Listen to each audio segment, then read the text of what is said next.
ఆయన నిన్ను ప్రేమిస్తున్నాడు. పిచ్చిగా నువ్వు 100 రెట్లు ఆశీర్వదించబడాలని కోరుకుంటాడు పిచ్చి తండ్రి. నువ్వు అడుగుతావు అల్పమైనవే, శ్రేష్టమైన వాటిని సిద్ధపరిచాడు, అందిస్తాడు. ఎంతమందికి విశ్వాసం ఉంది చెప్పు.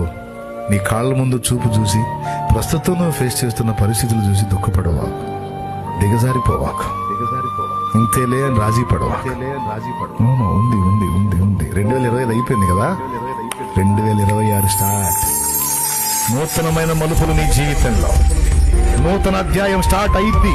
అది నీకు చూపించడానికే బ్రతకనిచ్చాడు నిన్ను. లేకపోతే 25లోనే క్లోజ్. 26 కూడా నీకు నాకు ఇచ్చాడంటే ఇన్నాళ్ళ నీ కన్నీటి ప్రార్థనకు జవాబు ఈ సంవత్సరంలో నీకు ఇవ్వబోతున్నాడు. ఇన్నాళ్ళ నీ నిరీక్షణ, నీ ఎదురు చూపుకి ఒక జవాబు ఈ సంవత్సరంలో నీకు ఇవ్వబోతున్నాడు. శ్రేష్టమైనది ఏవేవి దాచిపెట్టాడు అవన్నీ కూడా ఈ ఇయర్ లో నీకు ఇవ్వటం మొదలు పెడుతున్నాడు ఆయన.